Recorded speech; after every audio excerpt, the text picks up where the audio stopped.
प्रधान महासचिव दिग्विजय चौटाला ने बुधवार को राजस्थान के जोधपुर में चौधरी रामनारायण जिला छात्रावास भगत की कोठी में लाइब्रेरी का लोकार्पण किया। उन्होंने कहा कि आज समाज को सामाजिक, आर्थिक व राजनैतिक तौर पर संगठित करने व मजबूत करने की जरूरत है। जेजेपी प्रधान महासचिव दिग्विजय चौटाला ने इस लाइब्रेरी के निर्माण के लिए अपने निजी कोष से 5,51,000 की राशि दान की है। दिग्विजय चौटाला ने कहा कि शिक्षा आज के समाज को आगे बढ़ाने का हथियार है व शिक्षा से जुड़ी पहल में सभी को आगे आकर अपना योगदान देना चाहिए। जेजेपी प्रधान महासचिव दिग्विजय चौटाला ने कहा कि आर्थिक रूप से एकता का पर्याय यह है कि जो समर्थ हो वह आगे आकर जरूरतमंद की मदद करे। इससे न सिर्फ समाज में आर्थिक स्थिरता आएगी बल्कि आपसी सद्भाव भी बढ़ेगा। दिग्विजय चौटाला ने सामाजिक एकता पर बोलते हुए कहा कि समाज में एक दूसरे को आगे बढ़ने में मदद का भाव होना चाहिए। उन्होंने कहा कि 36 बिरादरी का साथ लेकर समाज में प्यार, प्रेम और सहयोग का भाव होना चाहिए। आपस में ईर्ष्या, द्वेष व टांग खिंचाई नहीं होनी चाहिए। दिग्विजय चौटाला ने कहा राजनीतिक एकता पर बोलते हुए कहा कि यह आज के दिन बहुत जरूरी है, लेकिन इसका आज के दिन बहुत अभाव है। दिग्विजय चौटाला ने चौधरी देवीलाल व चरण सिंह के दौर का जिक्र करते हुए कहा कि जो राजनीतिक एकता किसान वर्ग में उस समय थी वह आज नहीं है। दिग्विजय चौटाला ने कहा कि इसी एकता की बदौलत किसान के बेटे प्रधानमंत्री की कुर्सी तक पहुंचे। उन्होंने कहा कि राजनीतिक प्रतिस्पर्धा अच्छी चीज है, लेकिन उस प्रतिस्पर्धा में आपसी द्वेष बना लेना ठीक नहीं है। दिग्विजय चौटाला ने कहा कि आज के दिन राजनीतिक एकता की कमी की वजह से किसान वर्ग राजनीति में पिछड़ रहा है। दिग्विजय चौटाला ने कहा कि उनका परिवार व पार्टी समाज के हर कार्यक्रम व पहल में आगे बढ़कर सहयोग करता है। उन्होंने कहा कि समाज ने उनके परिवार को बहुत कुछ दिया है, इसलिए उसे वापस समाज को देना भी उनका कर्तव्य है। दिग्विजय चौटाला ने ईंट प्रकरण का जिक्र करते हुए कहा कि इतना सब करते हुए भी राजनीतिक द्वेष के चलते कुछ लोग नकली ईंट जैसे छोटे काम के आरोप हम पर लगाते हैं। ऐसा करने से वे अपनी छोटी सोच का ही परिचय देते हैं।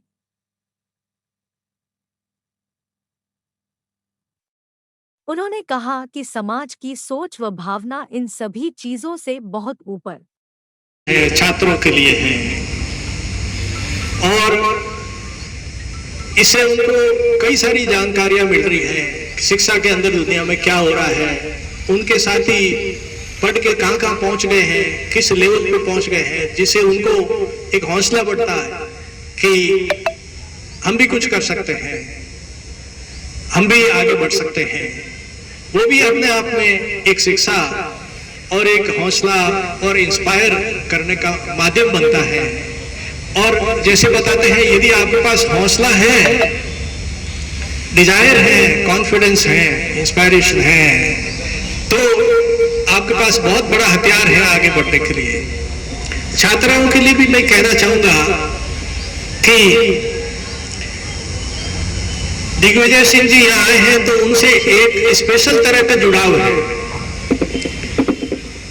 दंगल फिल्म देखी होगी, कुछ बच्चियां आई थी, मैंने उनसे बात किया दंगल देखी है, तो उन्होंने कहा हमने दंगल देखी है। तो आप जान सकते हैं कि दंगल ये हरियाणा है जहां से दंगल बनी है, और जहां पे लड़कियां कितनी बुलंद और कितनी तेज और कहां बढ़ती है, क्या उनका डिटर्मिनेशन है, क्या उनके पेरेंट्स का गर्व है।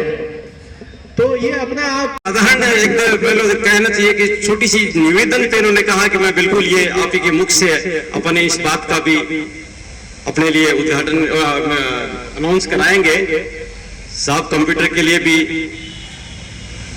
दूसरा, जैसे कि जाकिर साहब ने बताया कि शहर में छात्रों के लिए तो काफी हॉस्टल्स हैं, काफी मतलब 2-3 छात्राओं के लिए जो व्यवस्था कर रहे हैं, जो प्रयास कर रहे हैं जाकिर साहब, वास्तव में एक 4-5 महीने का जैसे टाइम बता रहा हूं, उसमें जमीन मैं बता दूं जमीन तय कर चुके हैं साहब, जमीन की साई पताई कर चुके हैं। अब समाज का सहयोग के माध्यम से उसकी रजिस्ट्री 4-5 महीने का टाइम लिया है। आप में से बहुत सारे साथी सहयोग करने योग्य हैं, बहुत सारे साथी सहयोग कराने योग्य हैं, और 4-5 महीने के अंदर अंदर समाज में इतने सक्षम है, आर्थिक सक्षम है लोग बाग, जाखड़ साहब को सुनिश्चित कर देना चाहते हैं आराम से आपके रजिस्ट्री में कोई दिक्कत नहीं आएगी। समाज आज जिनके श्री चरणों में ये भव्य प्रांगण, ये मंदिर हमारे देवता रूपी वीर तेजाजी महाराज का एक नारा मेरे साथ लगाएं, उन्हें याद करें। बोलो वीर तेजाजी महाराज की जय। आप सभी की आवाज आनी चाहिए। वीर तेजाजी के सिपाही हैं, वीर तेजाजी महाराज की बहुत बहुत धन्यवाद। वीर तेजाजी महाराज के चरणों में संस्थान के अध्यक्ष आदरणीय टीकम राम जी गोदारा, उपाध्यक्ष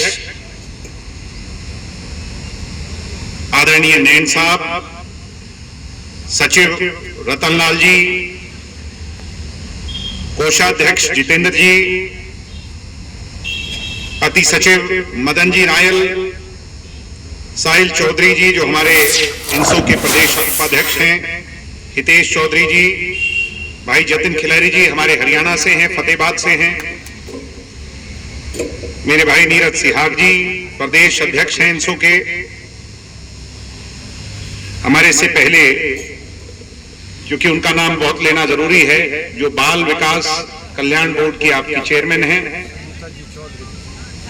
मैडम संगीता बेनीवाल जी, नाम राम नारायण बेड़ा जी हमारे पूर्व विधायक, हमारे पारिवारिक मित्र और डॉक्टर अजय सिंह चौटाला जी के साथी भंडारी साहब, दुष्यंत चौटाला जी के ओएसडी सुरेश जी, सम्मानित मंच, माफी चाहूंगा अगर मैं किसी का नाम लेने से चूक गया, क्योंकि अभी मेरे लिए शायद दूसरी बार आना हुआ है और धीरे धीरे सबके नाम भी याद हो जाएंगे, सबसे परिचय भी हो जाएगा। आपने जिस गर्मजोशी से स्वागत किया और जहां देवालय वहां पुस्तकालय, इस सोच को आगे बढ़ाने का काम किया। ये चौधरी देवीलाल जी की सोच थी कि जहां देवालय हो, जहां मंदिर हो, वहां लाइब्रेरी जरूर होनी चाहिए, पुस्तकालय जरूर होना चाहिए। और इस मिशन में, इस हवन में, इस यज्ञ में मुझ जैसे पार्टी के छोटे से कार्यकर्ता को अपनी आहुति डालने का ये जो आपने अवसर दिया है, मैं पूरे समाज का, इस शिक्षण संस्थान से जुड़े, एडमिनिस्ट्रेशन से जुड़े लोगों का, मेरे भाइयों का, मेरी बहनों का, मीडिया के लोगों का, आप सभी लोगों का दिल की गहराई से बहुत बहुत आभार प्रकट करता हूं, धन्यवाद करता हूं, आप सबका वेलकम भी करता हूं, खैर मकदम करता हूं। आज जहां आपसे मिलने आया हूं, आपका हालचाल जानने आया हूं, वहीं मुझे बहुत खुशी है कि मैं जब पिछली बार आया था तब हम पॉलिटिकल पर्पस से आए और मुझे बहुत सारे साथियों ने कहा था कि जी हमारे यहाँ पर एक लाइब्रेरी और व्यवस्थित हो जाए तो हमारे समाज के लिए आगे बढ़ने के लिए वो एक सहायक तौर पर काम करे। और मेरे लिए ये सौभाग्य की बात थी कि मुझे उस मिशन से जुड़ने का, आपकी संस्था से जुड़ने का कोई ना कोई तो बहाना चाहिए ही था, और वो मुझे आपने डोर पकड़ाने का काम कर दिया। आज मेरे लिए ये बहुत खुशी की बात है कि लाइब्रेरी आपकी बनकर के तैयार है। अभी साहब कह रहे थे कि लाइब्रेरी तो हो गई, और जैसा कि आपने कहा भाई कंप्यूटर जगत के बिना आगे अवसर नहीं है, मैं भी ये पूछ रहा था कि कंप्यूटर अभी इसमें कमी। मैं आपको आश्वस्त करता हूं, वैसे संख्या शायद जो डेस्क है उनकी 46 की है, मगर 55 तो 21 कंप्यूटर जो है मैं बहुत जल्द आपकी लाइब्रेरी के लिए व्यवस्थित करूंगा, जिससे एक शुरुआत हो जाए। और मुझे उम्मीद है कि जब 21 हरियाणा से आएंगे तो 55 का कोटा पूरा करने का काम बाकी समाज जो हमारे भामाशाह बैठे हैं उसको करने का काम करेंगे। लंबा चौड़ा भाषण देने की बात नहीं है, ये कोई राजनीतिक कार्यक्रम नहीं है। समाज को आगे कैसे बढ़ाना है, ये एक मिशन है। सम्मानित साथियों, आदरणीय बुजुर्गों, सामाजिक, आर्थिक, राजनीतिक, ये 3 दिशाएं हैं। सामाजिक तौर पर संगठित होना, हमारे जाटों में भाई सीधी सीधी कमी है, माफी के साथ कोई बुरा ना माने तो, अगर मैं इजाजत दें तो ये बात कहूं कि एक चौधरी आगे बढ़ गया तो दूसरा उसकी टांग खींच लेता है। ये बात है कि नहीं? ये बात सच्चाई है। गांव के अंदर देख लो, शहर के अंदर देख लो, यानी सामाजिक तौर पर आज मैं दूसरी कम्युनिटी, आपके राजस्थान की बात करता हूं। देखो, हम दूर से देखते हैं तो पता चल जाता है, कई बार घर के अंदर जो है दीवे तले अंधेरा। हम देखते हैं यहां मीणा कम्युनिटी है, बड़ी संगठित है, वैसे आपस में कॉम्पिटिटिव रहेंगे, मगर जब उन पर सामाजिक तौर पर आंच आएगी तो सारे इकट्ठे हो जाएंगे, एकजुट हो जाएंगे। ये बात सच है कि नहीं है? और जाट की बात आती है, किसान कमेरे की बात आती है, संगठित होने की बात आती है, तो फिर टांग खिंचाई रहती है। युवा साथियों, इसको बदलाव जो हमारे से बड़ी जनरेशन है वो नहीं कर सकती, क्योंकि वो कल्चर डेवलप उनमें हो चुका है। मेरी बहनों, मेरे भाइयों, अगर इसको संगठित कोई कर सकता है तो वो हमारी जनरेशन कर सकती है, ये जो आप जनरेशन बैठी। आज एक ही शपथ लो आप मेरे साथ कि जब समाज पर कोई आंच आए, जब समाज की एकता की बात आए, तो मेरा समाज संगठित होया खड़ा होना जो है ना नजर आना चाहिए। ये आज शपथ लेकर के जाओ, ये हम प्लेज ओथ आज लेकर आर्थिक तौर पर भी हमें सशक्त होने के लिए एक बात और सोचनी। मैं कई बार देखता हूं, जैसे आज कुछ लोग हमारे समाज में से आर्थिक तौर पर आगे निकल जाते हैं, व्यापारिक तौर पर बड़े बिजनेसमैन भी हैं। डीएलएफ जो है वो जाटों का है, आज हिंदुस्तान में सबसे बड़ी लैंड होल्डिंग है, मगर हमारे समाज के लिए जब बात आती है तो उसको कभी एक्नॉलेज नहीं करते।